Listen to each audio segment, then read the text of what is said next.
From Khoshimampuru, the second is present. Just that we have not had the opportunity to speak to him. He is here. Yeah, where is he?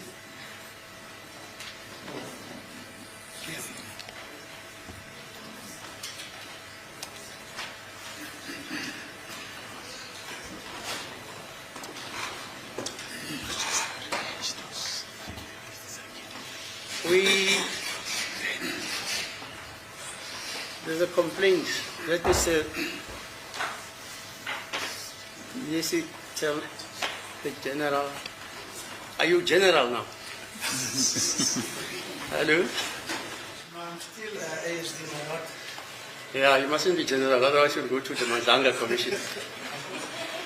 Yeah, tell Mr. My lord, I don't know whether procedure actually dictates that because I'm not No, personally involved. this is administrative.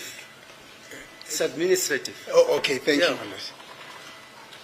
So I don't know if I need to address him personally like this, man.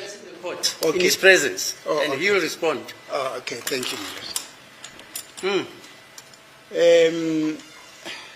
I think he must get into the box, my lord. He cannot just stay there. He must get into the box because we want everything to be done under oath.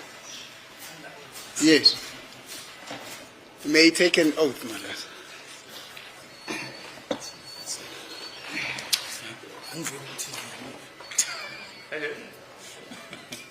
He's asking if he's not appearing on TV. Please, It's facing that side. Your full names and surname, please. Okay, my name is Kabengu Ntsizi Emmanuel. Okay. Any objection in taking the oath? No objection. You swear that the evidence you're about to give will be the truth, the whole truth, nothing else but the truth. Raise your right hand and say, so help me God. So help me God. Yes. Thank you. Mr. Kabengu, I take it you know the importance of taking an oath, not so? Yes, I do. And you also know the repercussions of saying something that is not true under oath, not so? Yes, I know. Thank you.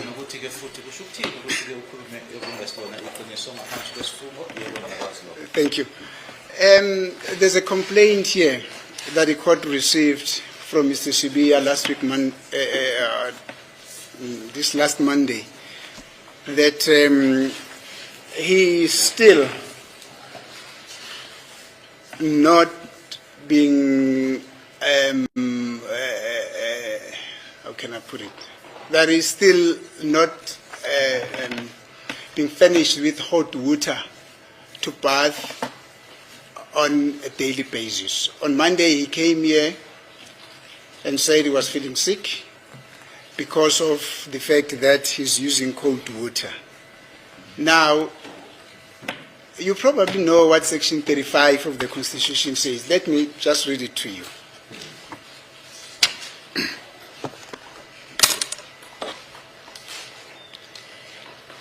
Now, Section 35 of the Constitution of the Republic of South Africa, Act number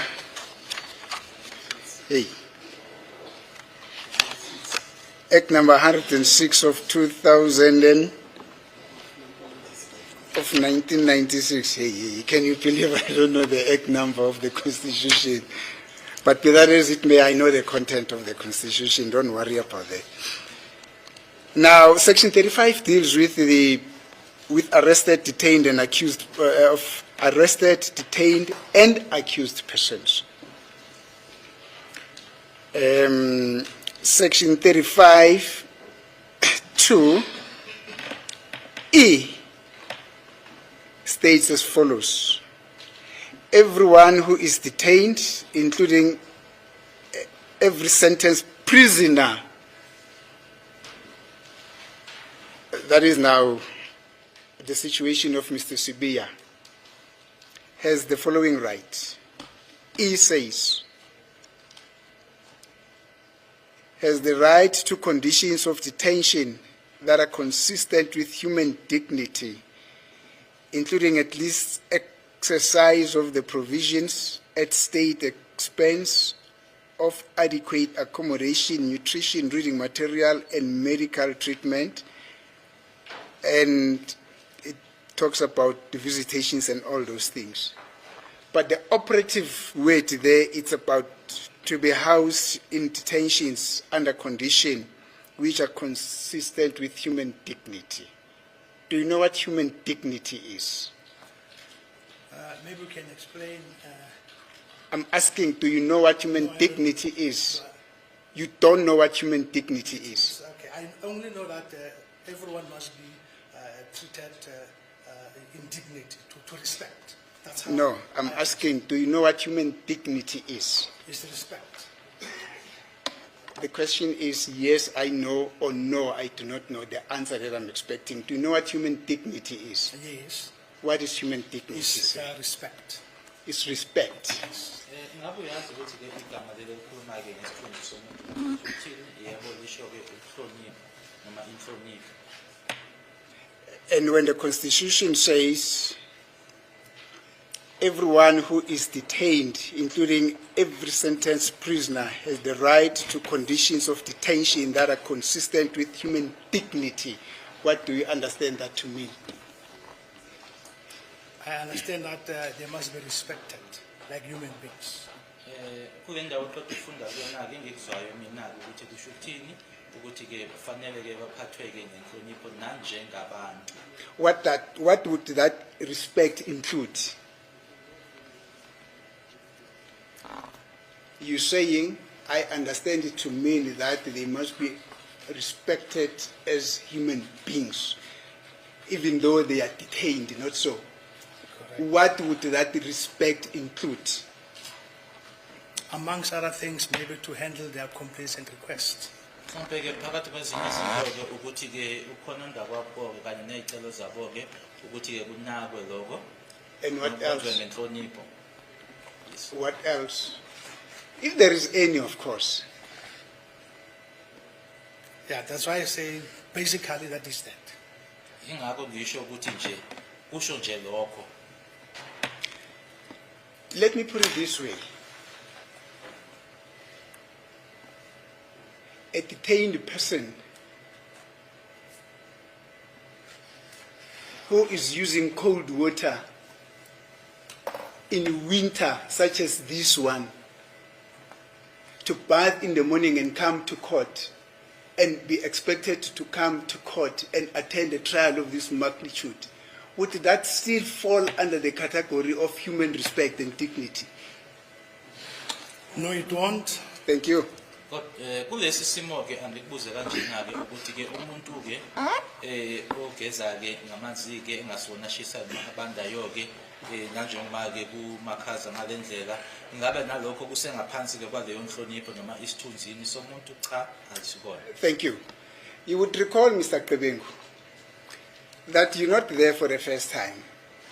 The other time you came here, you made a very bold concession and admission on behalf of Hoshimampuru Correctional Services that the hot water system at Hoshimampuru Correctional Services has collapsed, not so? Yes, I remember. Uzokhumbula ukuthi asilona ke ihlandla lokuqala ke ulana ke ngaphambilini washo ke ukuthi ke nje amanzi ashisa yoke nenkinga eyayikhona ke ngawo eHoshimampuru yebo ngiyakhumbula lokho. And you would recall that you told the court that there are means that are being done to correct that position, not so? Correct, yes. Washo ke nokuthi ke khona ke kwenziwayo ukubhekana ke naloko yebo kuyiqiniso lokho. And you said, unfortunately, you cannot put a time frame as to when would that situation be corrected, not so? You are quite right. Washo ke nokuthi ke awungeke unikeze noma usho isikhathi ukuthi kuzolungiswa nini lokho yebo. Now, is it correct that in the meantime, whilst that position is still being corrected, Mr. Sibiya, as we're talking about him now, should be treated in this undignified way? because of the fact that there's no hot water provisions, not so? There is no hot water, yes. Yes. You are quite right. Yes. But we are not, when it comes to court, we provide him with what? Water. Yes. Yes. To bath in the morning for him to come to court. Okay. Kuyiqiniso ukuthi yebo amanzi ashisayo ke awekho kodwa ke uma ukuthi uzoza enkantolo siyamnika ke amanzi ke ashisayo ukuthi ke ageze ngawo uma ukuthi ke eze enkantolo. Yes. Yes. Whilst we are still pursuing the problem of fixing the solar panels. Okay. Nanjengoba thina sisa matasatasa ke sisalungisana nawo ke ama solar panels. You just told this inquiry that you're making assurances doubly sure that on the days on which he comes to court, he gets hot water to bath, not so? Correct. Uqeda utshela lenkantolo ke ukuthi mangabe ezenkantolo ke uthola amanzi ashisayo yebo kuyiqiniso. And is it correct that you said nothing about those days that it does not come to court? When it does not come to court, like all other offenders, we wait until it is hot, then we allow them to go and bath. Kodwa We ke don't allow them to bath in the morning because water is cold. But those that are coming to court, we provide them with hot water to bath so that they must come to court. kodwa ke akukho kushilo ngalamalanga lawo angezi ngawe enkantolo okwenzekayo ke nanjengazo zonke ezinye iziboshwa ke uma ukuthi ke abezi enkantolo silinda ke asibagezisi ke ekseni ngoba ke amanzi ke asa noma ke ayabanda ke ngaleso sikhathi silinda ke kuze kube yila khona ekushisa khona kodwa ke labo bona kuyibona baze enkantolo sibanikeza amanzi ashisayo. Mr. Kerengu, I'm saying to you, you just mentioned the days on which he's coming to court. We have said nothing in your explanation about the days on which it doesn't come to court, not so? Yes, I did, because you ask Yes. to say whether, if I don't give them water, will I be treating them in dignity? Yes. Ngisaphinda ke ngithi ngikuzileke ukuthi awusho lutho yini ngalamalanga angezi ngawe enkantolo. Yebo bengiphendula ke ngoba ubuthi wena ke umbuzo wakho uma ngabe ngamnikeza amanzi ashisayo akusibonaka ukumphatha leyo ke ngendlela ke enesithunzi nenhlonipho bengiphendula kuloko. And your answer was limited to him when it comes to court in respect of the provisioning of the hot water, not so? Yes, I provide hot water when it comes to court. Yebo ke ngiyakusho ke ukuthi uma ngabe ezenkantolo ngiyamnikeza amanzi ashisayo. But Mr. Kerengu, there is something that is very awkward. There is something that is very awkward in your response. You are saying the solar system at Hoshimampuru is down, not so. In other words, it doesn't work. Yes, it does not work. Thank you. Kodwa ke kwimpendulo yakho uyasho ukuthi ke isolar yakhona isolar system ayisebenzi yebo ayisebenzi. But you are saying, in that very same sentence, despite the fact that it doesn't work, you say, you on the days on which that they do not come to court, you wait up until the sun goes up until then they are able to bath, until the water is it's a little bit better. What are you trying to say there? I never said that. I never said that. What did you say? Maybe I repeat said yourself. we wait until it is warm, then we let them to go and shower. Okay. Engikushilo ukuthi ke malanga akabayi ngawo angabangezi ngawo enkantolo siyalinda ke kuze kube nokushisa ke bese iba leso sikhathi ke manje esibadedela ngase ukuthi bahambe ke bayogeza. What is it that you are waiting for it to be warm? Pardon? What is it that you are waiting for it to be warm for them to go and shower? I said the weather outside. I don't say the water. I said outside when it is warm, then we let them to go and shower. Ngithi ke hayi ukuthi ngikhuluma ngamanzi ngikhuluma lana ngesimo ke ngaphandle ke ukuthi silinda ukuthi benokushisa ke lapha ngaphandle bese siyabavumela ukuthi bahambe bayogeza. So when they shower, what kind of water are they using? Hot or cold? That will be cold. Uma begeza-ke manje amanzi amanjani-ke la bazowasebenzisa amanzi abandayo. And you have said, Mr. Okay. Would you regard that allowing the detainees to shower with cold water as conditions that are serving to uphold their human dignity?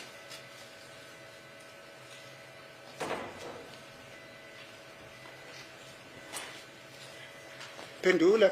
Okay, what is the question? The question is, would you regard them showering, Mr. Sibia, showering with cold water, irrespective of when or of when, as a condition that is consonant with upholding their human dignity? I won't be saying that way because it is a little bit warm. It is not like in the morning. Ngabe uthi-ke leso simo-ke noma ngaphansi kwaleso simo sokuthi ageze-ke ngawo amanzi abandayo ukuthi lokho kuhambisana yini-ke nenhlonipho-ke noma-ke isithunzi-ke sakhe njengomuntu angeke kusho-ke lokho ngoba akufani-ke nasekuseni-ke ngoba manje-ke sekuyashisa-ke ngaleso sikhathi leso. Mr. Tebengo, on the days when there's no sun at all, because those days do happen, and they don't come to court, how do you attend to the situation? They don't bath. Kwenzekani-ke ngamalanga la khona-ke ilanga lingekho khona-ke ngoba abakhona-ke lawo malanga kwenzekani-ke noma isimo siba kanjani abagezi. Would you regard that as upholding their human dignity?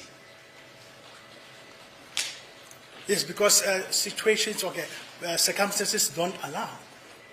Uzothi-ke lokho-ke kuhambisana-ke nesithunzi sabo, uzothi-ke ngoba izimo-ke azivumi. No, man. My question is, would you regard that as a situation that upholds their human dignity? The fact that they don't bath? Yes. Because situation does not allow. Ngikhuluma-ke manje ngokungagezi kwabokho ukuthi lokho-ke manje sekuhambisana-ke nesithunzi-ke sakhe njengomuntu. Yebo ngoba isimo asivumi. It's very sad, Mr. Tebengo. I must put it to you that you there, you're representing Hoshima Mporo, and you are telling this inquiry that people who do not bath, that is consonant with upholding their human dignity. It's very sad, I'm putting it to you. I'm going to repeat it. It's very sad that you are standing there representing Hoshima Mpuru Correctional Services and you are telling this inquiry that when people do not bath, that is consonant with their human dignity. In other words, that upholds their human dignity. How can you uphold a person's dignity when it doesn't shower or take a bath because of the non-provision of hot water? How do you do that?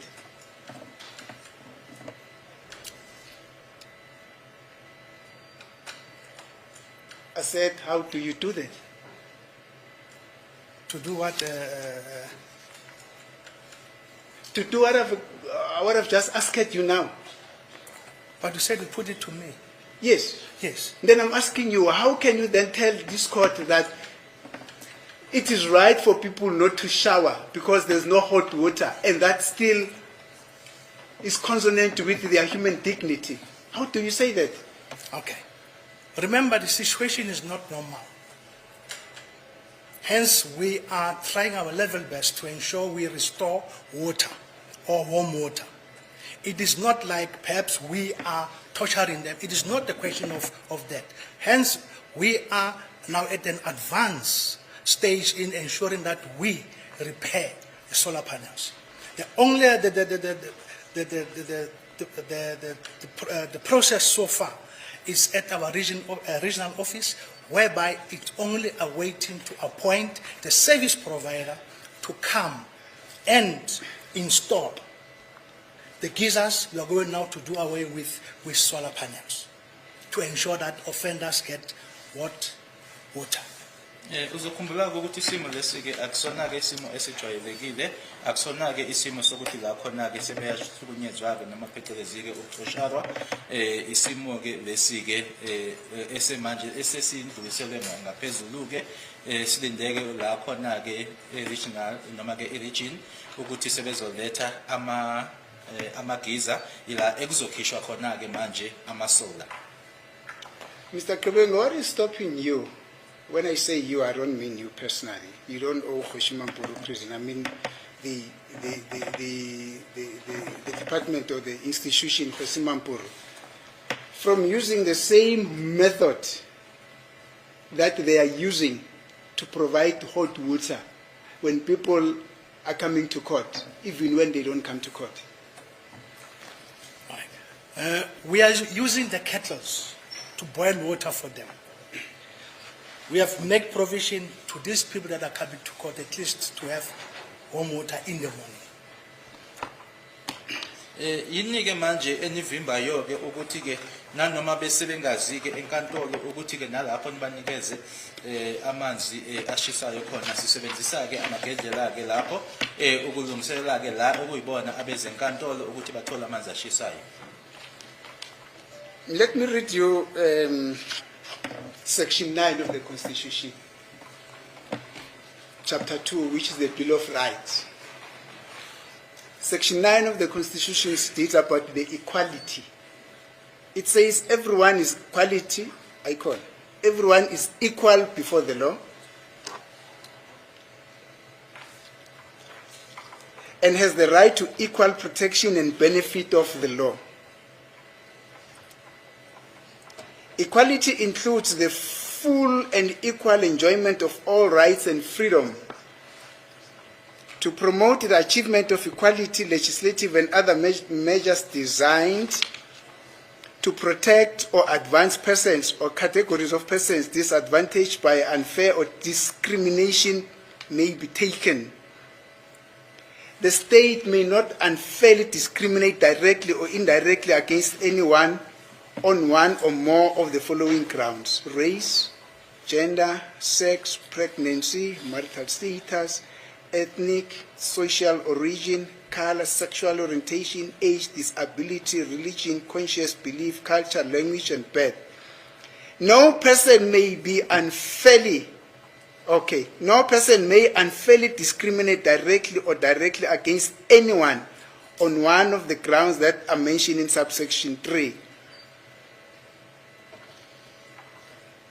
Section 10 speaks about human dignity. Everyone has inherent dignity and the right to have dignity respected and protected.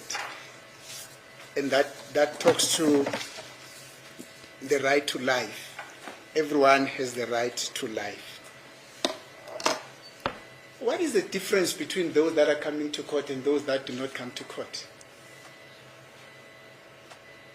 Why should you make provisions for hot water for people that are coming to court on the day on which they are coming to court, and not make provisions for hot water on the day that they do not come to court? Why do you treat human beings differently? Why do you discriminate? As I say, in the morning is cold. So we cannot subject them to cold water in the morning. Hence we provide hot water for them to bath. Ingani-ke manje sekuba nalokuxhasana noma ukwehlukanisa-ke phakathi kwabantu bezenkantolo nabengezenkantolo ukuthi laba abanikwa amanzi ashisayo abanye bawanikwa ingoba-ke amanzi-ke ekuseni ayabanda, yingakho-ke siqinisekisa-ke ukuthi ekuseni bathola amanzi ashisayo ukuthi bageze ngawo. Mr. Tebengu, what you are now saying is that because these people that are coming to court will be coming to greet the court here, so you're trying to give an impression that all is nice. But those that are left behind there, those that would still be waiting for the sun to rise, or to go up, or for the weather to be hot, those you don't care about them. They're just there in the dungeons. Nobody sees them. The type of treatment that you are subjecting them to, nobody sees them. Which is the reason why you are just trying to create this impression that those that will be appearing before court, because the courts are the custodian of the constitutions. The courts are there to see to it that the Bill of Rights in the Constitution is complied with, dark or blue, with no exceptions. Those are entrenched rights. That's the impression that you're trying to create, not so. No, that is not the case, sir. And I still repeat to say the situation is not normal. And we are also not happy. And you are quite right to say it is not something that we should be doing or coming to preach. But there are circumstances that are beyond your. Remember, for us to fix, it needs more than 1 million. And procurement processes. Yes. It is not something that can happen overnight. Okay. It is a process. Yes. Yes. Yeah. Hence I say we are not just folding our Yeah. our arms. We are trying our best. Yeah. Henceforth, I've said the memorandum is now at an advanced stage, Yes. whereby we are only waiting to appoint the service provider to come and replace Yes. the solar panels, Yes. so that offenders can get Yes. home water. And it is not the question of we are maybe trying to paint a better picture to say we're only giving this water to people that are coming to court. That is an extra mile to ensure these people, at least there is something that we are doing for them. Okay. Uzokhumbula-ke ngishilo ukuthi-ke isimo akusona isimo esijwayelekile. Akusona-ke into ukuthi nathi-ke iyasithokozisa-ke lena. Ngishilo-ke nokuthi-ke futhi udaba lolu-ke seludluliselwe-ke ngaphezulu, nokuthi-ke thina-ke kufuneka imali engaphezulu-ke kwe-1 million ukuthi konke lokhu kulungiswe. Akusona-ke lona-ke udaba lokuthi kuthathwa nje imali, kodwa-ke kuney'nhlelo phecelezi-ke ama-process ekufanele enziwe ukuthi-ke leyo mali itholakale, bese kutholakala-ke i-service provider labo okuyibona-ke abazofika bazoshintsha-ke ama-solar panel kufakwe wona-ke amagiza. Thank you. Mr. Kubengu, let me just hasten to mention that this is not a trial, you understand? It's just an inquiry. No, I understand. You understand? Yeah. An inquiry such as this one reminds me of Angelo Grisi. Do you still remember him? Angelo Grisi. Grisi, yes. Do you still remember what he said about correctional services? That is not always the case. I am asking you, do you still remember what he said about correctional service? Maybe you can remind me. I will comment thereafter. I'll probably request the court to recall him to come and remind you what he said about correctional services. But way forward, Mr. Kubengu. Look, Mr. Sibiya says, on the day on which he doesn't come to court, he's using cold water. The days on which you are saying he is coming to court, he's using hot water. That gives him a shock in his system. Do you understand? Now we're limiting this inquiry straight to him. It gives his body a shock. You would understand that it does not take any particular intelligence to realize that one day we are using hot water. This is winter. We are using hot water. The other day we are using cold water. What would that do in your system? Your system will go into shock. Not so? No, it's true. Yes. It's true. I dispute that. Yes. Yes, I don't dispute that. Yeah. Akuphikisi-ke lokho kuyilona iqiniso ukuthi-ke uma namuhla usebenzisa amanzi ashisayo kusasa ubusebenzisa amanzi abandayo ukuthi-ke umzimba wakho uzokuthola-ke ukuthuka kuloko ukuthi awujwayelananga naleso simo lokho angeke ngiphikise. Yeah, and when that happens, his body reacts. It catches up flu. It catches up a whole array of issues that disable him to have a full concentration and participation in this trial, do you understand? Which then goes back to the question whether or not the treatment that is getting there at Question Mampuru Correctional Services accords him a right to a fair trial. Do you understand? But what I can say, every time then we come to court, we'll definitely provide him with hot water so that he must concentrate. Engakusho mina ke lana ukuthi ke nake uthi ke uthola amanzi ke abandayo uma ngabe zenkantolo ukuthi thina ke mina ngikushoyo ukuthi njalo mezenkantolo ke siyaqinisekisa ukuthi ke uthola amanzi ashisayo ukuqinisekisa ke ukuthi ke uyakwazi ukuhlala alandeleke konke okwenzekayo enkantolo.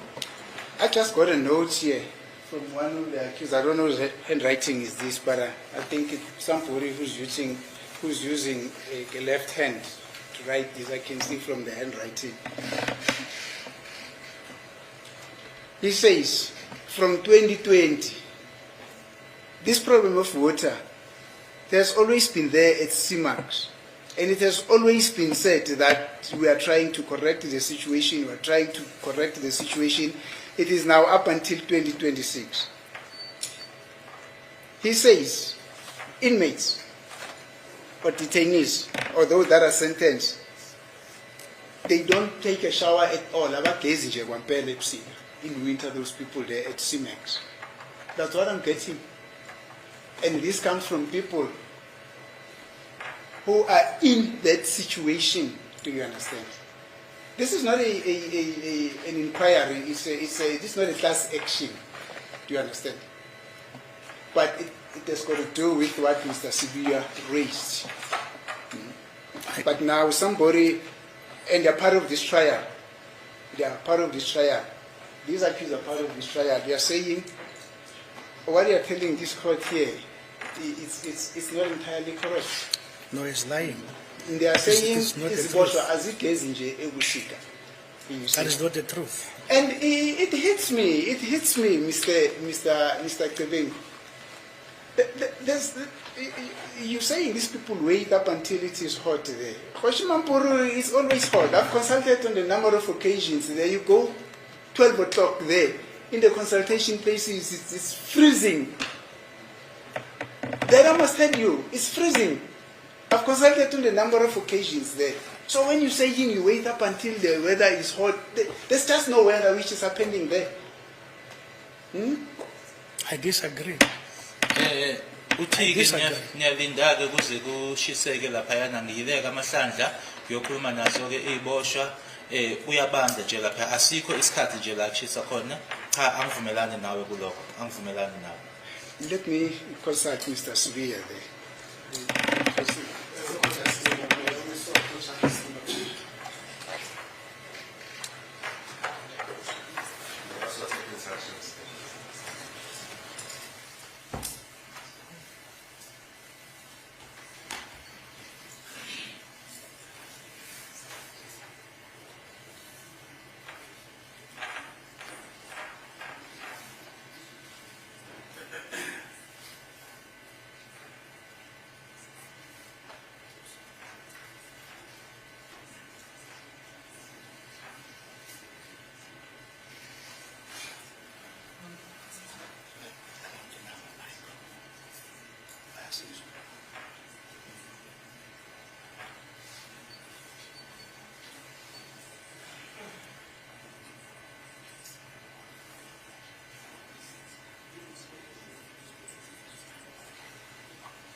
Thank you, Madam, for the indictments.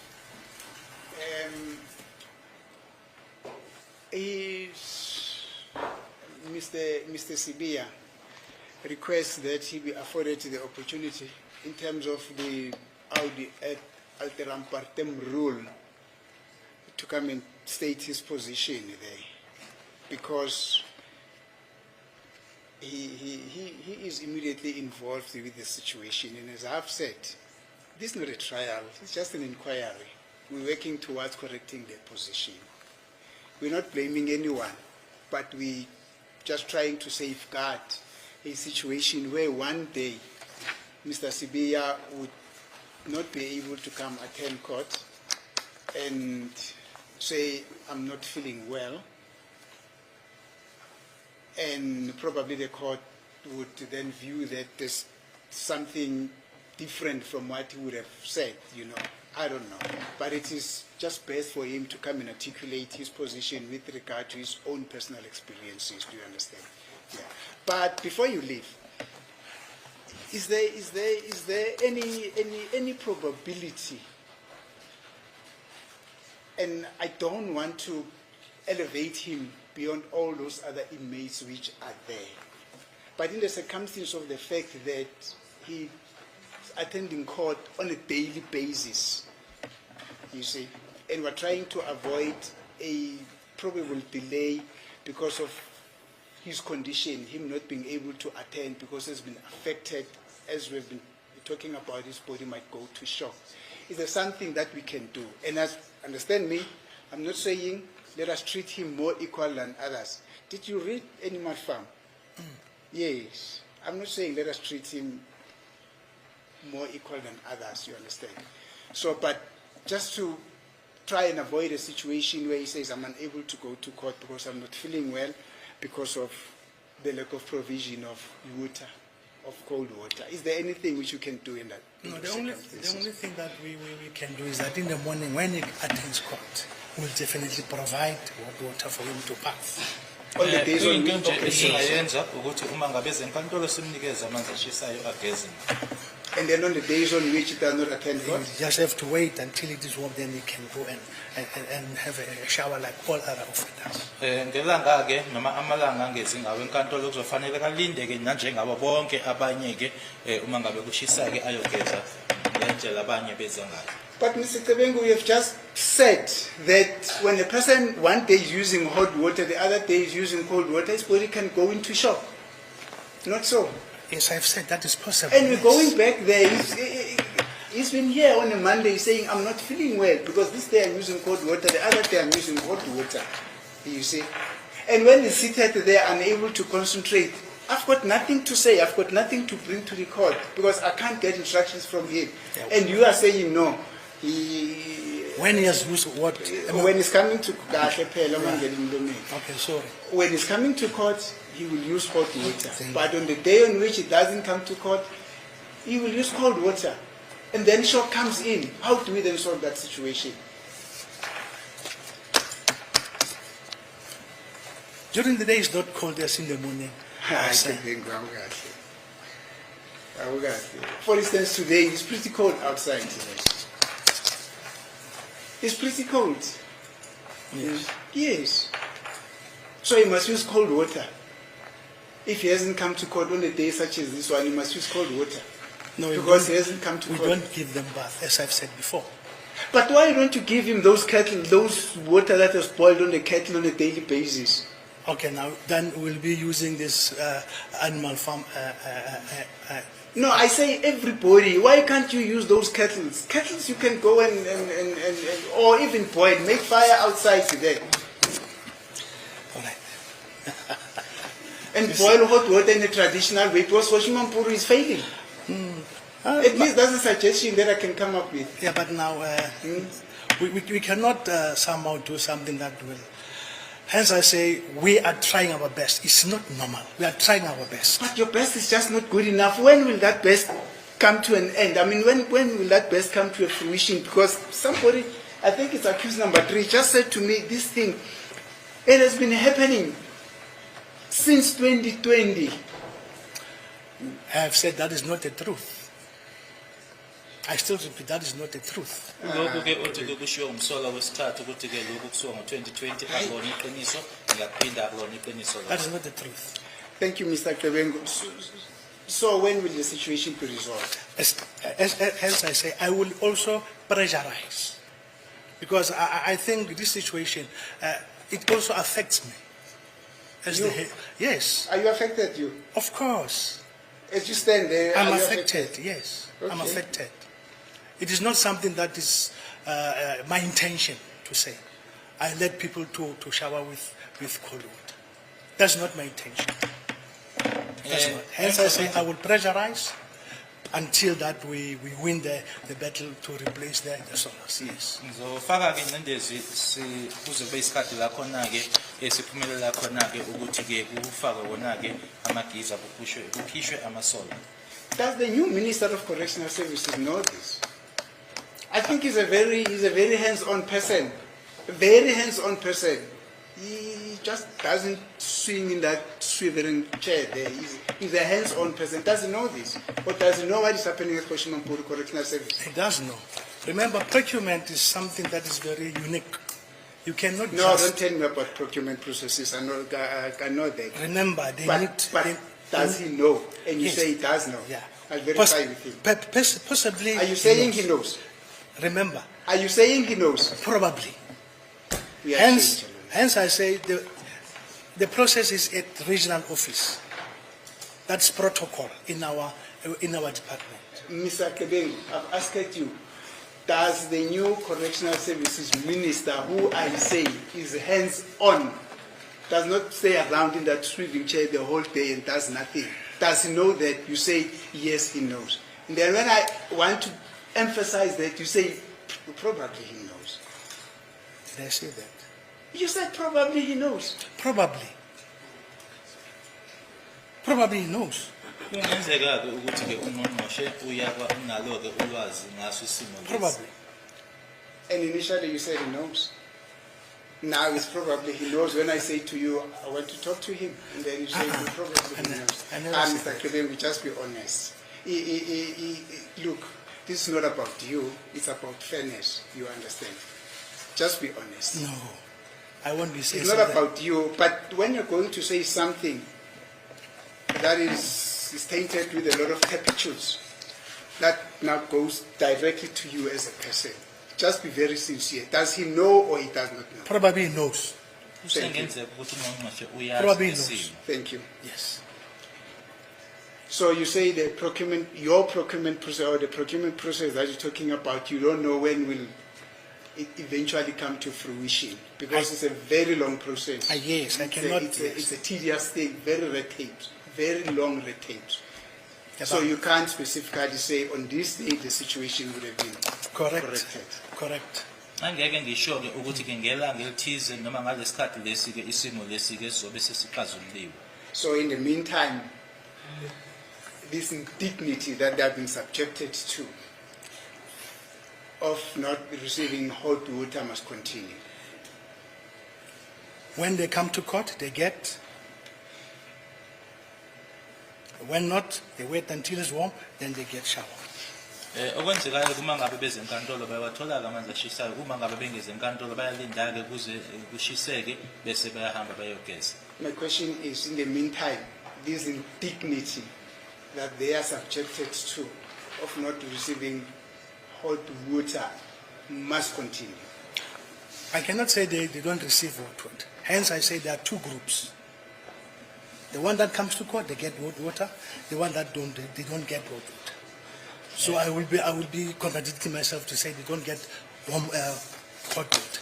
Ngizobe ke ngikhuluma ngiphikisa ke uma ngabe ngithi amanzi abashisayo abawatholi ngishilo ukuthi bakhona laba uma ngabe bezenkantolo bethola amanzi ashisayo uma ngabe bengeze enkantolo abagezi ke ngamanzi ashisayo. So the indignity must then still continue. When they don't come to court, that indignity must continue. The situation, yes.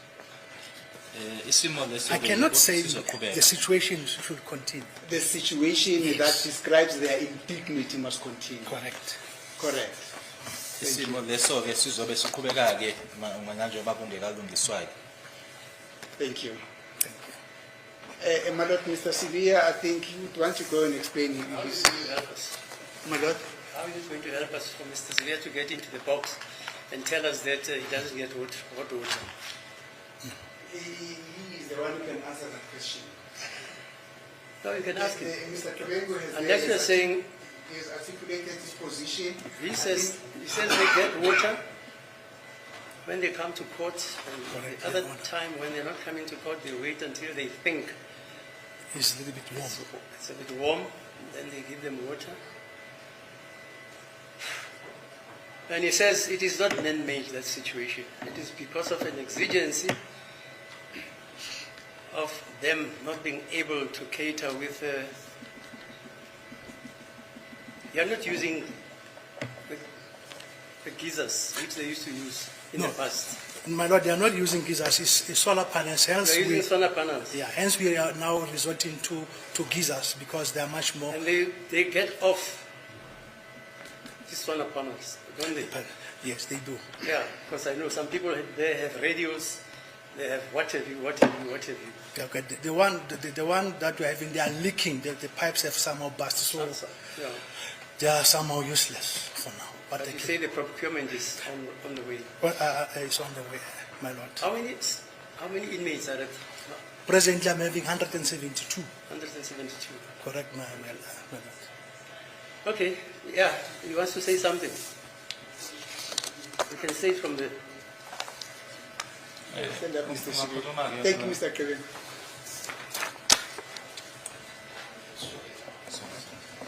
Oh, I'm sorry, my lord. Apparently, my colleagues would want to say a thing or two, Mr. Kevin. Want to ask questions? Questions. Just two questions, my lord, because my client raised the same issue on the last occasion, but there's two aspects that we want to cover.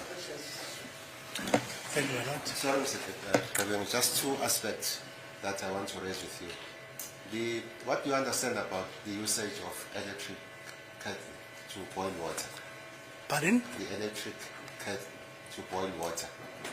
What do you understand about the usage of electric kettle to boil water? Maybe you can explain because I don't want to say it's to boil water. That's why my lip. Besides you have indicated that there is this procurement process that we are embarking upon Correct. to get the service provider. What are the inmates using in the meantime to boil water? Okay, we are boiling water for them, officials, then pour them in the buckets. We are doing that for them.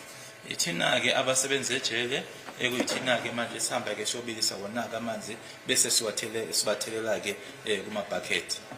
Because my client, Mr. Mapisa, is saying there is electric kettle that are used to boil water in the cells. There are no plugs in the cells. Ngoba-ke umnumzane Maphisa uthi-ke kunamagedlela-ke ogesi asetshenziswayo ukuthi-ke kubiliswa amanzi-ke akunama-plugs akhona kuma-cells. Plugs are only in the offices of the officials, and no offender is allowed to go in the office of the officials. Kuyithina-ke abasebenza-ke ejele-ke abanama-plugs asikho-ke futhi isiboshwe esivumelekile-ke ukuthi-ke siye-ke noma siyongena-ke kwi-ofisi laloyo osebenza ejele. So there are no alternatives to boil water by the inmates. No, we are doing that ourselves. We are saving them. Kusho ukuthi-ke akukho-ke nje ezinye indlela engenziwa ngazo ukuthi-ke babiliselwe amanzi ithina-ke esibenzelayo siza bona noma silekelela bona. How do you do that? How do you boil water? With the kettle. Whose kettle? It can be their kettle, because at times they request kettles from outside. We don't deny that. They somehow alleviate the pressure.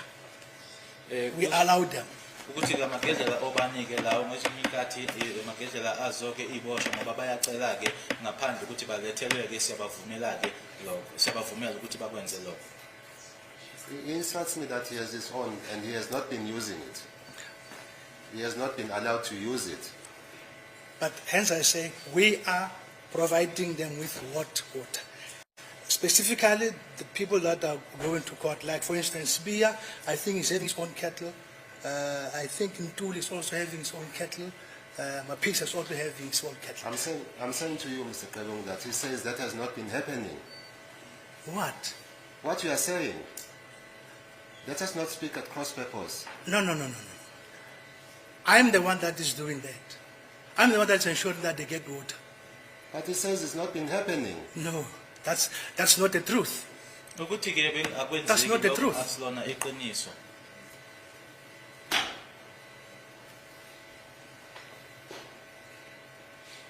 we'll go back and forth, Mr. President. We won't get anywhere. But there is another aspect Yes. that I want to raise with you. The issue of inmates when they want to communicate with the relative, the use of phones. What is the time allowance for the inmates to use the phone? 10 minutes.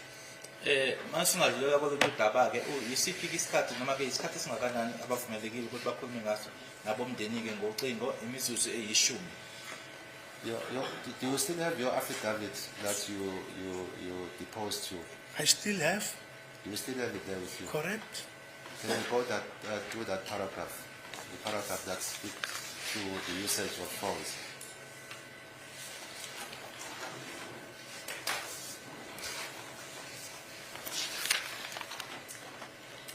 We also denied that the offender, Sibiya, is incarcerated for 24 hours, as is alleged. Cells are unlocked for shower for approximately 30 minutes. Phones are made for 30 minutes. Social work consultation are held for approximately 1 hour to augment for the door failure that is make it possible for exercise. The offenders are unlocked and take walks in the corridors for approximately 30 minutes. Siyakuphikisa ke ukuthi isiboshwa uSibiya uvalelwa ke amahora awu24 nanjengoba insolo zisho amasel ayavulwa ke ukuthi ke bayogeza ke isikhathi esingangemizuzu eyamashumi amathathu 30 minutes ama phone calls wona ke noma ke ukushaya kweyincingo ke kwenziwa u30 minutes noma kuthatha u30 minutes ukuhamba ke noma ke ukuyoconsulta kwenziwa lokho ke ihora ukuzama ke ukuthi kukhulunyweke ngodaba lwesicaba noma ke izivalo ezinenkinga ukuthi khanjwe ke kuyo exercise noma umuntu kuyahamba yololonga iziboshwa ziyavulelwa nokuthi zihambe ke kuyona kona ke ama units noma ke kuma corridor ama units isikhathi esingangemizuzu eyi30. So what is the time allocated for the use of telephones? Is it 10 minutes or 30 minutes? It's 10 minutes. And the 30 minutes that you mentioned in the All right. affidavit? You know, English is not our mother tongue. We're disputing the fact that they are not locked for 24 hours in a cell. That was our dispute, because for them to make a phone call, it will take them 30 minutes.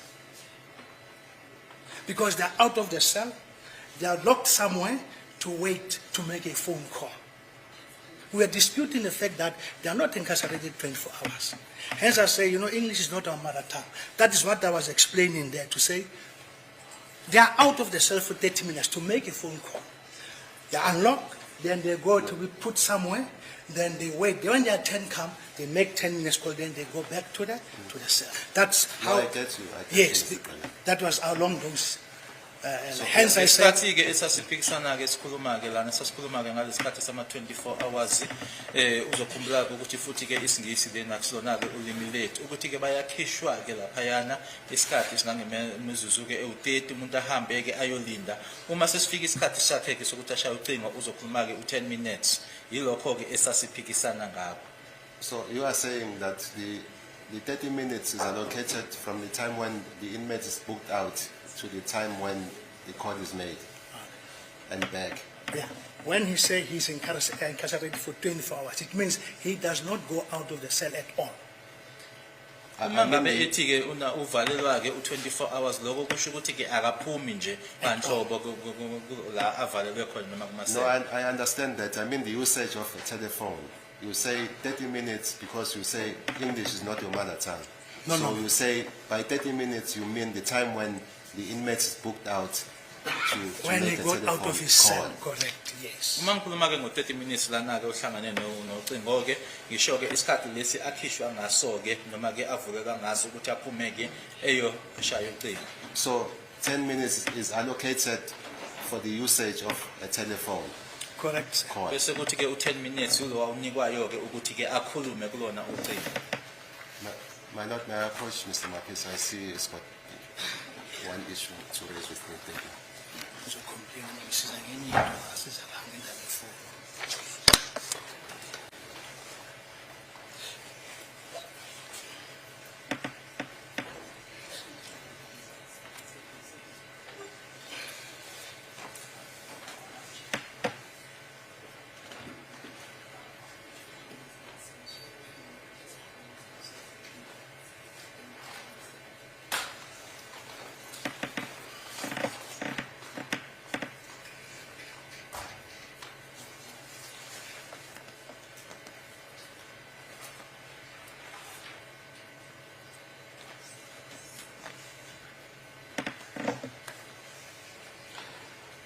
Angifelanga yini? Ngivoyise vele.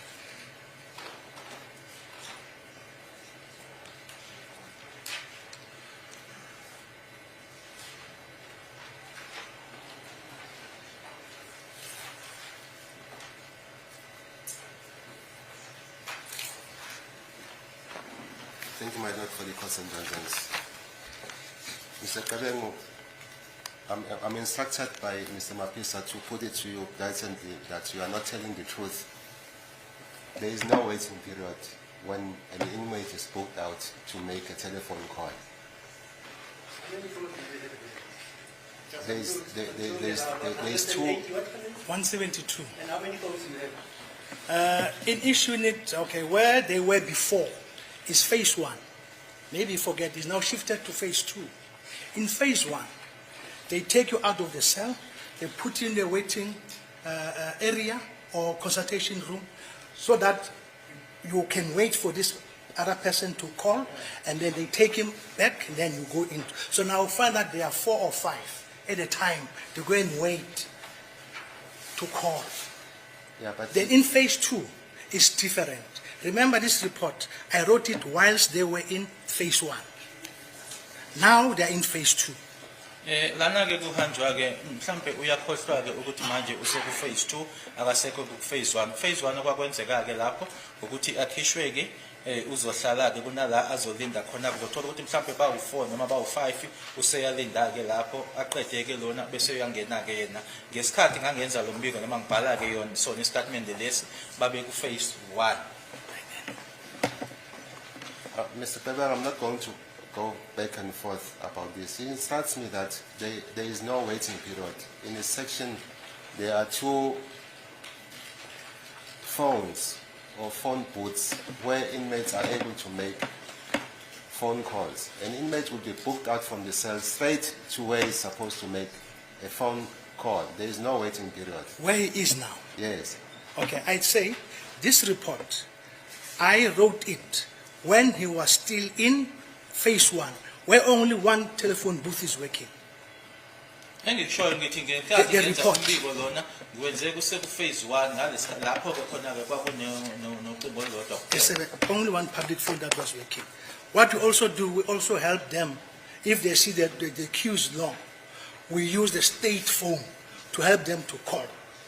Okunye futhi esikwenzayo ukuthi uma ngabe sesibona ukuthi ke umuqa ke lapha linde khona mude sisebenzisa ke ucingo ke likahulumeni ukuthi ke bafone.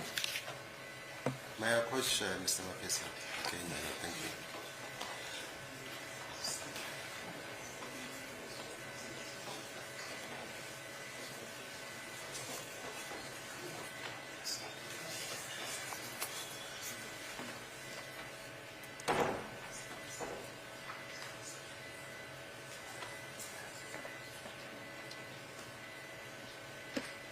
Sorry, don't you have regulations about the management of Of, the inmates? no, there is regulation, my lord. Official, that is. Yeah, no, official regulations, yes. We are having They're the, talking about phones, yes. when they are sick, No, there is a etc., regulation. etc., etc. Yes, my lord. How there many is. pages are they? Okay, we are having the act as well as the regulations. Yeah. Yeah, the regulations, I cannot say how many pages, but, and regulation really describe, give you the way in which you must apply. Yes. Okay. Is it correct, Mr. President, that affidavit will be posted to and signed on the 4th of May 2026? when you look at your last page of your affidavit. Correct, sir. I'm ngabe looking at your kuqiniseka last ukuthi page. affidavit lena yenziwa ngowasayina nge-4 zika-May 2026 yebo kuyiqiniso. He instructs me that he was already in phase 2, not phase 1. Uyangitshela ukuthi ngaleso sikhathi wayeseku-phase 2 ke engekho ku-phase 1. So Remember- the proposition is there is no waiting period. He will be taken out of the cell straight to where he's supposed to make a telephone call. There is no waiting period. Remember, the complaint came before this date. No, Mr. Kabeng, don't try to frustrate me. No, no, please. no. Remember, we were here with my area commissioner when we were coming to talk about the complaint. And then that was my remedial action to take him from phase 1 to phase 2. That was my remedial action to mitigate his problem, Ukuzama especially of exercise. uxazulula ke udaba lwakhe ke yilokho ke ngakwenza ukuthi ngimsuse kuyena phase 1 ngihambise ku phase 2. That was my mitigation. Kwakuyindlela yami ke ukuthi ke I ngixazulule. understand the mitigation that you are talking about. I'm saying to you, when the affidavit was made on the 4th of May 2026, please try to appreciate this. Don't come with second thought No, no, no. assumptions here. I'm not- I'm saying when the affidavit was made on the 4th of May 2026, it was already at that time in phase 2, Mr. President. Correct. It's a simple question Correct. that I'm asking you. Correct. Correct. Ngikushoyo ke ukuthi ke ngalesi sikhathi lesi wayesele ku phase 2 yebo yebo. And in phase 1, he says the not cell phone, the telephone are not working at all. Only one is working. Eh, At one stage, I helped him myself with a state telephone, myself. I helped him. ucingo olodwa kuphela kwesebenza ku phase 1 kunesikhathi la khona kwaba yimina ngefoni yombuso noma ifoni kahulumeni ngimsiza ke ukuthi ke afone ngalo esizwa yimina. He says he has not been using electric currently at all. Pardon, sir? He says he has not been using electric currently at all. Electric kettle. Yes, to boil water. No, we are boiling water for them.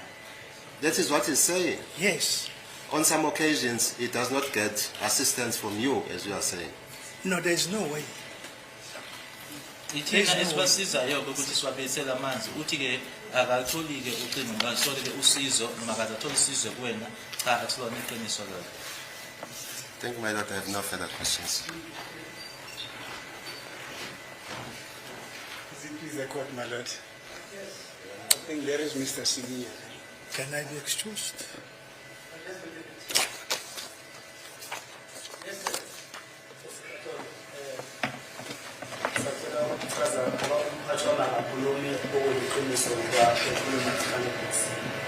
My lord, I would like When you say part 1, I refer to My Lord, I would like to explain, because my boss is not telling the truth here as he is now testifying here. angisho umndeni ngisho umphathi wamasejeje lapha ehlala khona ngizocela ukuqala kule ubaba umalo asuka kuyo ngabe kade ngingasuki 30 minutes Asizame ukuthi nje singazami nje sihambisane. I would first like to start with the point, although I was not going to mention that point, that Advocate Nomalo was mentioning now about the 30 minutes. le 30 minutes or le affidavit efundwayo namhlanje umphathi azama ukuyichaza ngendlela echaza ngayo yathi mayifundwa la ngathi mangithi akusilona iqiniso lelikhulunywa kule affidavit le kwathiwa umphathi angeke azakhuluma amanga efundweni. The issue of the 30 minutes as well as the sworn affidavit which is being read here, when I disputed that, I was then told that there is no way that Mr. Kabengu will tell lies under oath. Mayethi sifona 30 minutes kodwa namhlanje yena ngomlomo wakhe uthi sifona i10 minutes. When he said that we were given 30 minutes to make a call, but today with his own mouth he is saying that we are given 10 minutes to make a call. and ngokuchaza kwakhe uthi yena wayechaza ukuthi uSibiya ukhuluma amanga uma ethi bavalelwa 24 hours eselini. And according to his explanation, he said Sibiya was telling lies when Sibiya was saying that he was being held up or incarcerated for 24 hours in the cells. Inkulumo yangayithi sivalelwa 24 hours eselini sise phase 1. Eselini i-call le akhuluma ngayo umphathi wenza sengazuthi sifona every day. Kanti kufonwa kayi-2 ngenyanga uma ufonela ifamily yakho ama 10 minutes kayi-2 ngenyanga. Uzoqala phansi Sibiya, asiqale leyo. 24 hours. Uthi umphathi uSibiya ukhuluma amanga uma ethi bavalelwa 24 hours eselini. Ngithi mina sivalelwa 24 hours eselini. Yes, phase 1. Phase 1. I am saying that we are being incarcerated for 24 hours in the cells in phase 1. Yeah. Sise phase 1 sasingena exercise sasivalelwa 24 hours. When we were still at phase 1, we did not have any exercises. We were then incarcerated for 24 hours. Ifoni umphathi la khuluma ngayo athi nginamanga sihamba siye efonini 30 minutes akufonwa lapha ya SMS every day kufonwa ngeweekend kuphela kama calls ayi-2. The phone that Mr. Kabangu is referring about, it's not an everyday thing. It's only on weekends and twice a month. Ufona i-10 minutes. You get given 10 minutes to make a call. Phoning your or making a call to your family. So okwenza ngithi mina lento le ebhalwe ngumphathi la ayilona iqiniso. Uma ebhala ukuthi mina manje ukuthi sifona sivalelwa 24 hours bese ebhala ukuthi siya efonini kuba sengazuthi siya efonini every day le 30 minutes le ayisho kule affidavit yakhe. Well, that makes me to say that what is contained in this affidavit, it is not true, my Lord. It is what is stated here, as if now we are making use of the phones or of the telephones on a daily basis, as if we are making calls every day, as well as the 30 minutes that is mentioned there. Ngiphinde ngibuyele kule athi yena uma sisuka eselini sihamba siye kwenye indlu athi i-waiting place bese siya efonini. And I would then also come to the point where Mr. Kabangu says we would then be taken out of the cell and then we are placed at a particular waiting room. Then we go to the phone. Uma usuka phase 1 uya efonini bese kusebenza amafoni ase phase 2. Bengasasebenzi amafoni ase phase 1 bese file onke oyi2 amafoni akhona engasebenzi. Whilst we're still at phase 1 and then now going to phase 2 or going to make a call, all the phones at phase 1 or in phase 1 were out of, in other words, were not working. It was only the phase 2 phones that were working. Kuthathwa abantu abayi2 esectionini bese khlala A5 kuthathwa abantu abayi2 besikhiphe bekhave bekuthathe bekuse efonini uyofona leyo 10 minutes leyo bekuthathe bekubuyisele emuva ubuyele eselini uyovalelwa futhi. 2 people were taken at a time, my Lord. You are then taken to go and make your phone call for 10 minutes. Thereafter, when you are finished, you are then taken back to your cell again. Shuthi uma ungokuqala asikho isikhathi osilindayo. If you are the first one to make a call, then there is no, you are not waiting. There is no time for you to wait. Ufona nje le 10 minutes le owesibili sekulindile. If uma engathi uphathi umuntu olinda mhlawumbe ulinda 10 minutes lo wesibili ngabe ngiyamuzwa hayi 30 minutes ngoba mawuqeda ukufona wena ongaphambili kwakhe kuyenzeka angene na after 10 minutes. And then with regards to the waiting period, my Lord, I would then hear if Mr. Kabangu is saying that the person that is waiting for the first one to finish, that person waits for 10 minutes, because now that person is waiting for you to finish, then they take over, but not the issue of waiting for 30 minutes.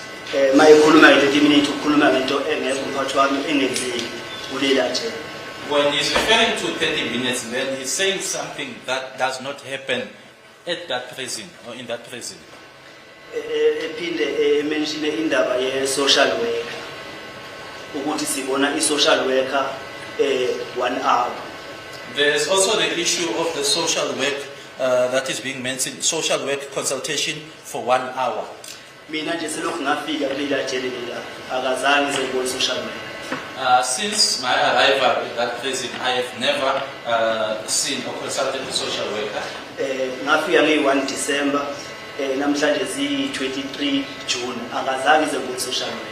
I arrived there on the 1st of December. Today is the 23rd of June. I have never met a social worker. Bathi mawufuna ukubona social worker kumele ubhale report ukuthi ufuna ukubona social worker wena uthi social worker izoza kuwe bese ulinda isikhathi esingange 1 hour. Shuthi mina le 1 hour ukhuluma ngayo akazange ngize ngidibane ngaze ngizebona social worker. What we were told, or what I was told, was that if you want to meet with a social worker, you need to write a report. Not that the social worker will just come to you for that period of an hour. The 1 hour that is being mentioned here, I have never come across it. Kuphinde kube le 30 minute yaseshaba. And then there's also the one of the 30 minutes cells unlocked for 30 minutes for shower. Lapha yama bekhipha eselini bayakhava mawufika ekhejini lapha na phase 1 shower yakhona bakhipha amakhava ungaphakathi ekhejini. What happens there when you're taken out of the cells, you are being covered, and then when you get to the cage, that's when they remove the cover. Uma beqeda ukukhipha ikhava bathi cofa amanzi akhona mawuwacofa ayayivalekela wona emva kokuthi angaza thatha kuma 1 minute or ama second amanga bese iyayilela wona. They will then tell you to press the water, because if you do press, I don't know whether it takes a minute for the water or how many seconds, then the water will then stop.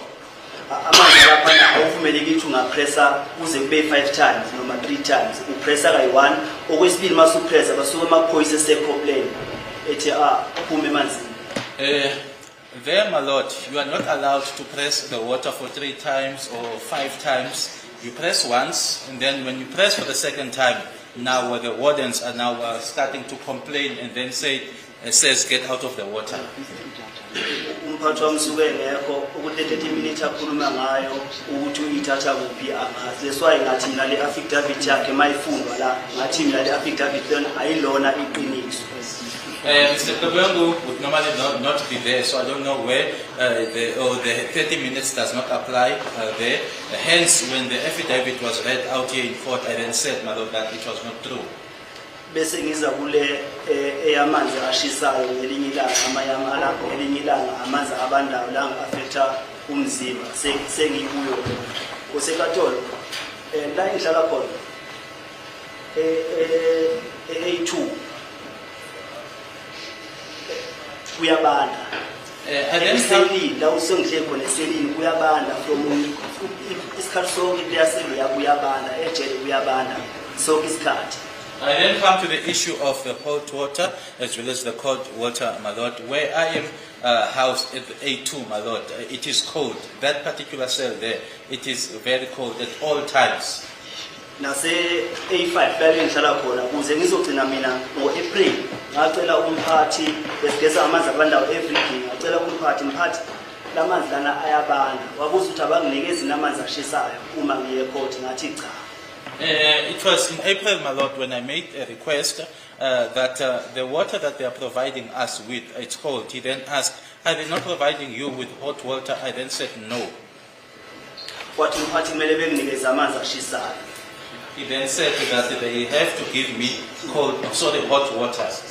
Mayefika ama-supervisor ngabatshela ukuthi umphathi uthe ucela ningeze amanzi ashisayo.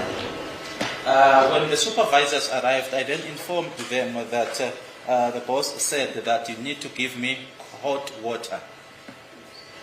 Banginikeza esikhathi ngize court noma ngingaye court mina ngawafuna ngoba umphathi wayethe angithola amanzi ashisayo. I then got the hot water, my lord. Even on days when I was not going to court, I would then say a request for hot water, because I then said to them that the person in charge or the one in charge said that I must be provided with hot water. Bathi angeke beze benginikeze amanzi ashisayo uma ngingaye court. They then said to me that there is no way that they were going to provide me with hot water when I was not going to court. Bathi asifake amagedlela ethu. They then said that we then needed to bring in our own kettles. Nangempela amagedlela sawafaka sinamagedlela ethu ocleaners abasiplakela ngawo amanzi ekuseni uma siza ecourt uma singeze ecourt abasiplakeli. Indeed, we do make use of our own kettles that the cleaners would then plug for us when we do come to court. But when we are not coming to court, then they don't assist us. Ngacela ukubona umphathi mina ngelinye ilanga ngoba uthi lamanzi la engigeza ngawo uma ngingeze court ngigeza amanzi abandayo ayangafecta angiphathisa iflu and lamanzi aseshawa ayabanda noma ngabe yisiphi isikhathi amapipe akhona ahamba ngaphansi kwe-concrete laphana akunajani i-concrete yonke indawo le kanje.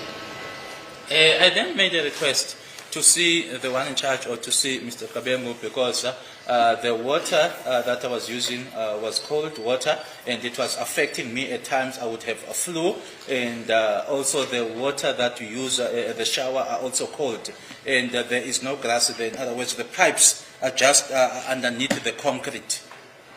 Ngamcela umphathi wafika weza nje ngamcela umphathi wami ngiyacela amanzi abandayo ayang-affecta ngoba ngigeza ngamanzi ashisayo uma ngiyecourt uma ngingayile ecourt ngigeza ngamanzi abandayo so umzimba wami awukhona umelana nesimo noma kumele ujwayele amanzi ashisayo noma kumele ujwayele amanzi abandayo ngiphathwa yi-flu.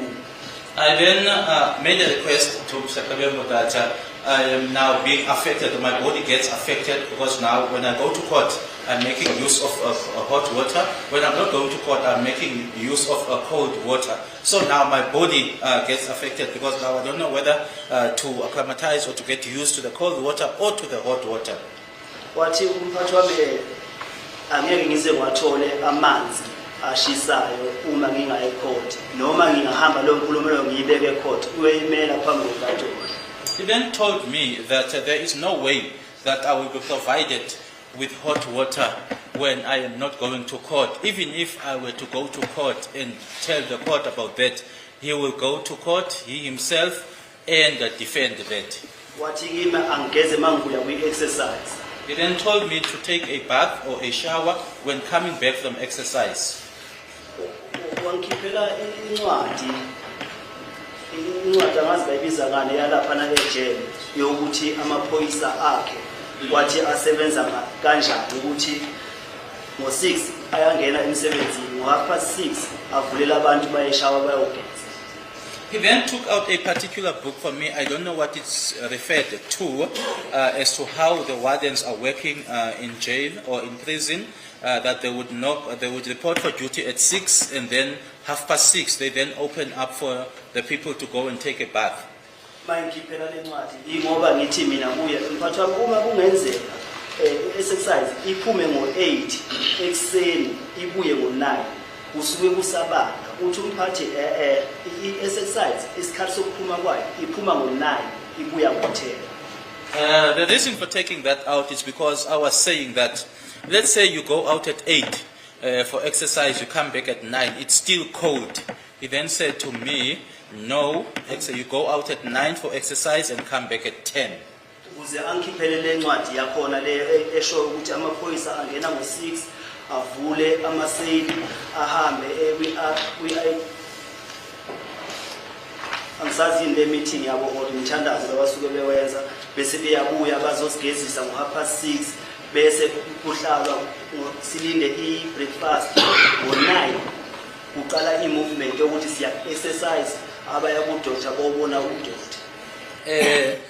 For him to take that particular book out for me, it was the issue of him telling me that the wardens would report for duty at 6, go at or open up for people to go and bath at 6:30. They would then go to what I don't know whether it's a meeting or a prayer session. Then they come back and says that at 9, then opens up for those that have to go to exercise or others that have to go and see the doctor. Ngabuza ngathi mphathi wami usho ukuthi sonke kumele sigeze after exercise. Wathi cha ngikhuluma nawe la uwe ozogeza after exercise. Abanye abantwana bageza ekuseni vele anginankinga nawo ngikhulumela bona futhi ngikhulumela ukuthi mina ngicela ukuthi angenzela amanzi sakhozi mina nginegedlela abanye abantu lapha abanali igedlela liyaseshini yimi kuphela umuntu onegedlela. I was then asking whether I then asked if he was now referring to everyone there. He then said no, that he was referring to me specifically. The others would then take a bath before exercise. That I was the one that would take a bath after exercise. I then said to him that I was only referring to myself because I'm the only one in that section who's having the kettle. The other ones don't have it.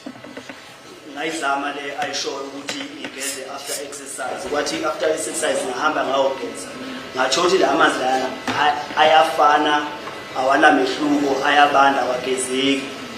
I then tried it out, my lord, to go to take a shower after exercise, but then realized or found out that the water was still the same. It was cold. One was just not able to take a bath in them. Uma ngeza amanzi ashisayo iphinde ngeza amanzi abandayo umzimba wami uyalimala ngiphathwa iflu ngiyahluleka akugezeki ngamanzi abandayo noma ngingathi umphathi kumele sigeze emini lapha ya asikisa sokushisa umphathi nje mina ngaza ngize ngibone egqoka ishirt selokhu ngafika lapha ngafika nge-1 December hlale ngibone egqoka ijacket every day ngoba kuyabanda kuyandawona akushisa. There is no time where it is hot there, my lord. Ever since my arrival there on the 1st of December, I have never seen Mr. Kabengu wearing a shirt. He's always wearing a jacket because it is cold there. Liyanda uhlala kuyo kosekatolo kuyabanda uma noma ungaphuma uye exercise usungayini uyothamela ilanga ngoba ilanga lapha alikho kwakhiwe ubonda lakhona lude ilanga alikhona ukufikelela phansi lapha elisukeni khona ligcina ngokushaya ebondeni yafu lapha nebondeni ilanga lakhona. Where we are, my lord, it is cold there. Even if we are taken out for exercise, there is no sun there because there's a high wall there. So the sun reflecting, or it will just hit against the wall. It does not reach down there where we are. Umzimba nje lapha uhlala usekubandeni awudibani nelanga. So ukuthi umphathi isiphi lesikhatha athi usisho ukuthi mhlawumbe kumele sigeze ngaso. It's always cold there. There is no time where it is warm. So as to which time exactly it is that Mr. Kabengu is referring to when he says that we must take a shower when it is warm, it's always cold. Okwenza ukuthi ke ngize le nkulumo ngiyibeke la eKatolo akusikho ukuthi ngoba wathi umphathi uyimela eKatolo ingoba umzimba wami wehluleka ukuthumelana nalesasimo and icourt yathi umuntu akumele agoloze ukuza ecourt kumele umuntu eze ecourt inkinga afike ayibikele yona ukuthi yipi inkinga adibana nayo engavela umuntu ethakaye ecourt ngoba umzimba wami ngendlela okwenzakala ngayo bese ngikhetha ukuthi ongcono vele ngingagezi total up until mhlambe bese belungisa amanzi ashise. So ngabuye ngacabanga ukuthi icourt yathi umuntu akangahlali endlini ngoba sokufana ukudelela inkatolo akeze inkatolo ifike ebeke inkinga abhekene nayo ingakho ngize nale inkinga ngazoyibikela icourt ukuthi nathi inkinga engidibana nayo lapha ngigeza amanzi abandayo ngigeza amanzi ashisa umzimba wami affected ngelinye ilanga ngizovuka ngigula ngingavuma ukuthi ngize ecourt. So ngiyothi mangihlala ngingeze ecourt kuyoba ngathi ngidelela inkatolo. So ingakho ngiqoke ukuthi ngize la inkatolo ngizotshela inkatolo ukuthi nathi inkinga engidibana nayo kulela jele engikulo ukuze inkatolo yona kube yiyo eshoyo ukuthi uma kuso singayimisa kanjani. The reason why I decided to then mention this to the court, it is not because Mr. Kabengu said he would go to court and then defend this, but it is because of the situation that I encountered over there.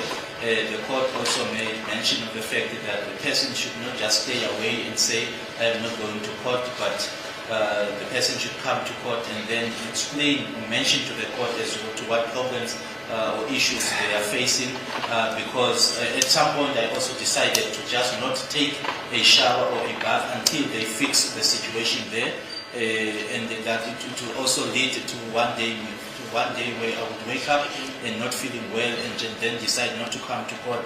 But I then remembered what the court had said about someone not coming to court, that it would then amount to contempt of court. Thank you, Mr. Subia. Is there anything further that you wish to bring to the attention of the court? No, there's nothing else. Thank you. Siyabonga. We'll wait for the court to have some input. Thank you, my lord. I don't know if Mr. Krebengu would wish to respond. I think it is just as it is, my lord. Mr. Krebengu mainly is saying the procurement process, you said at advanced stage, however, is unable to put a date on which that will materialize. But again, the usage of these kettles, I heard Mr. Krebengu saying that these kettles, prison cells do not have plugs, well, understandably so. But they've requested inmates to bring, or they can bring their own kettles and request prison authorities. Mr. Sibia is saying even the cleaners do assist them. I don't understand why on the days on which they don't come to court, as Sibia is saying, they cannot continue to utilize the same procedure that they are using when they come to court, because these kettles are theirs. It's not like they need to share them. That's what I don't understand, my lord. Hence I said in the beginning, why can't they be allowed to use these kettles even on the days on which they don't come to court? I did not get a clear response in that regard, my lord, because these kettles are theirs. Is there any problem, Mr. Krebengu, as Mr. Sibia says, using cold water one day, hot water the other day, that affects him? And you say this kettle is his, and there's the cleaners there that are assisting them. I don't know what is the reason why can't they also request those cleaners to go boil these waters for them, even on the days on which they don't come to court, just for them to keep up with their human dignity. The reason for the kettle to come in was for him to shower in the morning when he goes to court. When coming to cleaners, there are 172 offenders. In an event whereby 172 offenders will request the kettles, what chaos or situation will be there? That will be chaotic. Okay. Hence, Yeah.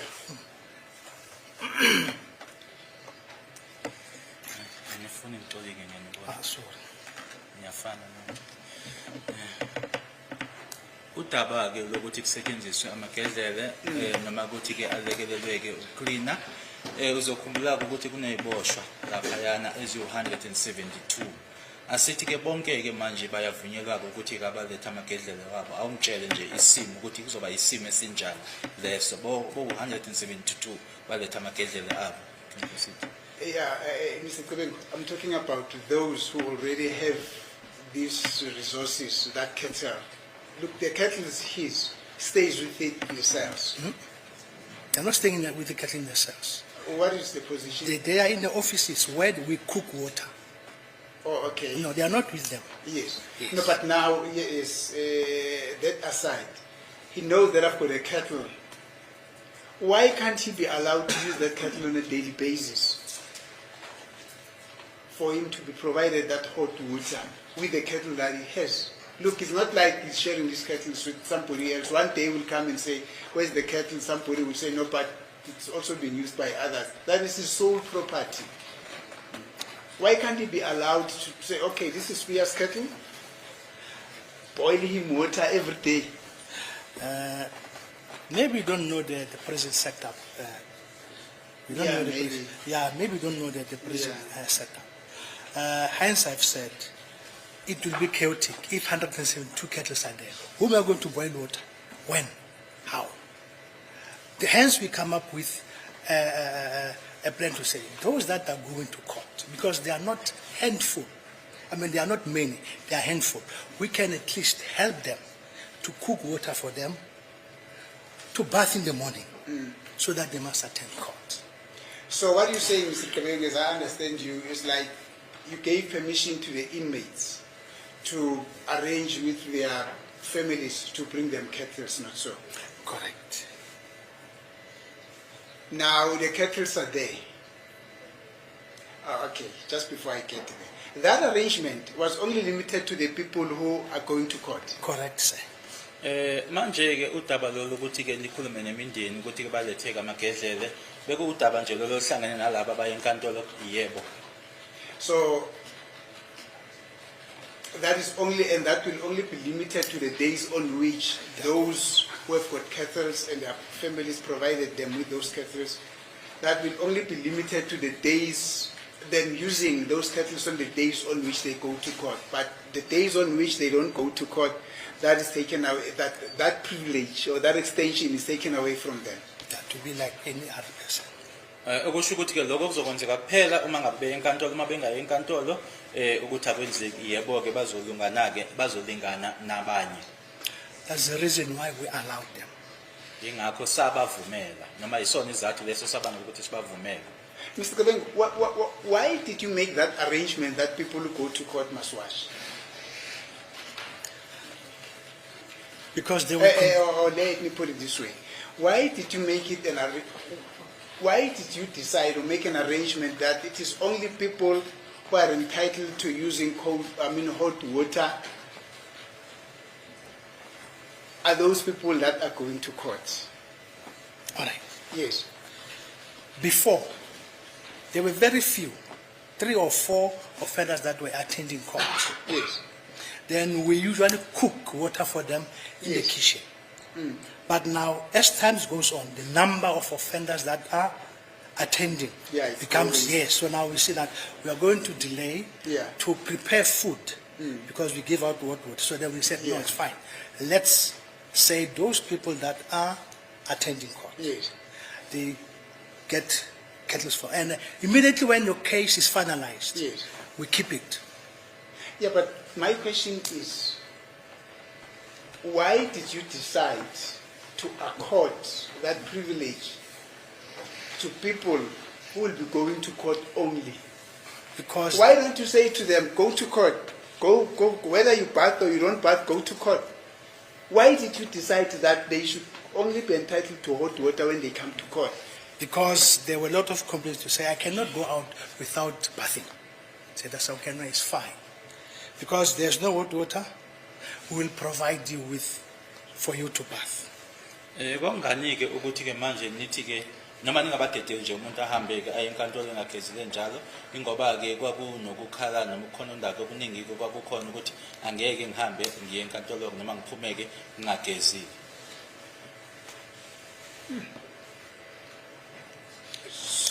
So people would only complain when they're supposed to come to court and not complain when they don't come to court. In other words, a person can stay there for weeks on end without bathing, and that is fine.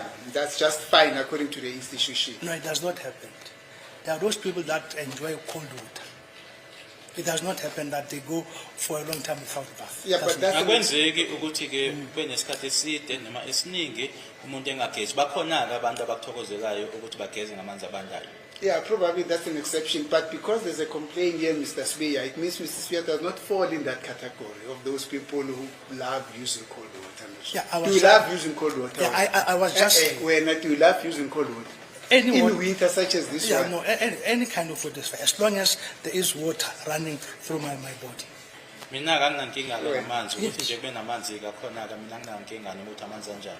Okay, but let us be realistic. Mr. Spear has complained and said, cold water affects my health. This has got to do with his health, you see. And there's a kettle there. And you are saying he can only use it when he goes to court. Exactly. That's the arrangement that we have made. Yeah, but now For him to get what the was the basis of that arrangement? Why can't he use it even when it does not go to court? What reasons were taken, except the fact that you are saying people were complaining that they cannot go to court? Because he's not going What to court. substantively did you take into account? He does not go to court. So There's no people need. who don't go to court, they are not entitled to hot water. No, Is we that don't what you're say, saying? we don't say that. As I've said, there is a situation. No, but you are saying, I'm asking you, are people that are not going to court not entitled to hot water? And then you're saying because they don't go to court. They are entitled, but there's a situation. Like No, any don't other- hide behind the situation. There's a kettle here. Mr. Spear has got a kettle, Mr. Tebengu. No. Mr. Spear has got a kettle. Why don't you provide him with cold water now that he has complained? It does not enjoy using cold water. The reason for the kettle to come in was to bath in the morning. And that was the arrangement that we have made when you make a request. It was approved on those bases So he requested to you that, can I please have a kettle? for me to bath in the morning when I go to court. That was his request. Yes. Kwakuyisicelo sakhe-ke ukuthi-ke ucela ukuthi-ke kube negedlela uma ngabe enkantolo ekuseni azokhona-ke ukuthi ageze. Uyena owacela lokho. That was the But reason Mr. why. Tebengo, that's just new information. You know, you twisting and turning everything. No, we never talk about the approval of the kettle. We just say we allowed them. My lord, up until such time that this court does not regard this as a human rights thing that violates the constitution, we will always have answers such as this one. I think I'm ending with them. Thank you. Sorry, how far is the... You say you guys boil the water in the kitchen They're in the kitchen previously previously. Yeah, Now you do it through what? through the kettle. The kettle A kettle, yes. in your offices. In the offices, my lord. How far is the office? Of 50 meters. It's not. The office up to And the cells. The cells. Yeah, it's 50 about meters. 50, 60 meters. So you can't make an allowance that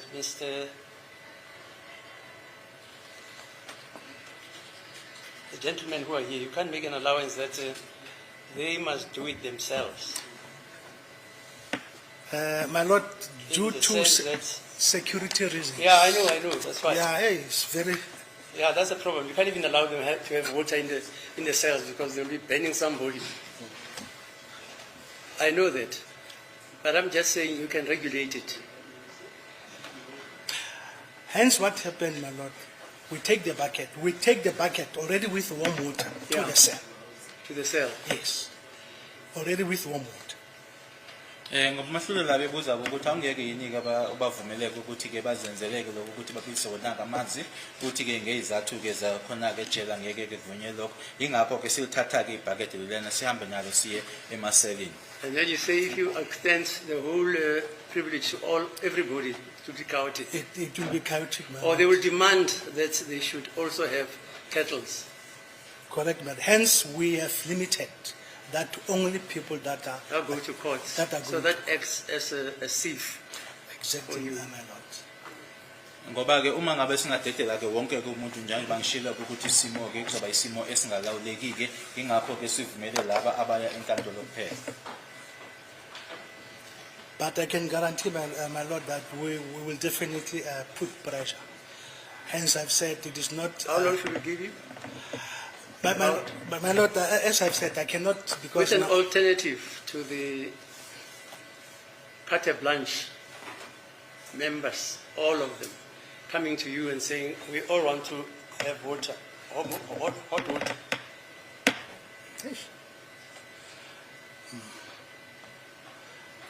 And I get what you say. I get what you say. Yeah, try it that way. No, okay, my lord. Yeah, try it. You probably get one or two guys and you can talk to them about your situation. No, I can also testify that our area commissioner is also on this case because he's frequently asking. Hence, now the memorandum is possibly on the last stage for appointing the service provider to Service come. provider. Service provider to come and fix.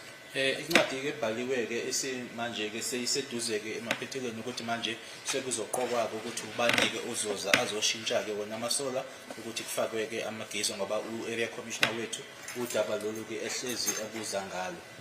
And the panels, you can't bring a panel inside jail, yeah? No, can't, my lord. And those are big panels. Very, very big. Yeah. They are very big.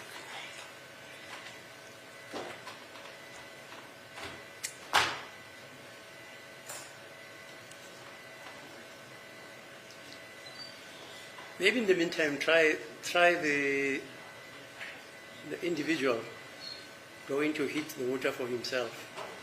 so that you force a situation where if I want to do the same, I must approach you for you to give me approval. Okay, we'll look into that, man. Are you with me? I'm with you, but though, okay, I'll look into that. Yeah, please, just do. I'll look into that. Though, I just have to go and sit down with my superiors maybe Okay. to discuss it, yes. And then you can respond to us whenever you think you can. Please. Okay. Okay. Yeah, okay. Have you read about the Alcatraz prison in America? Yes, I know about it. Yeah, do something like that.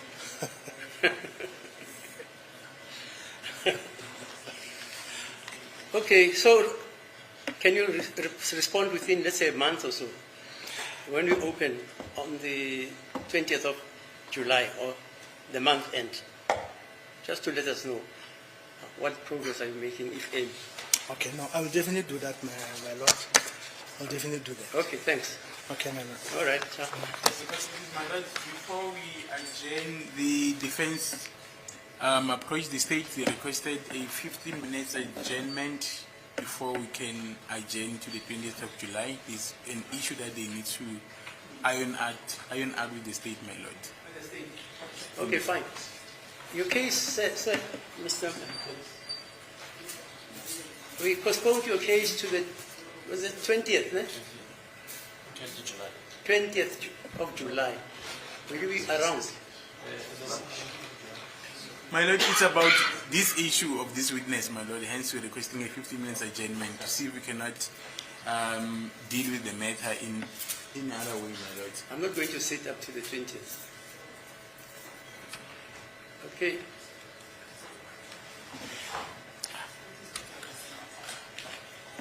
Yeah, let's adjourn. So we are adjourning now.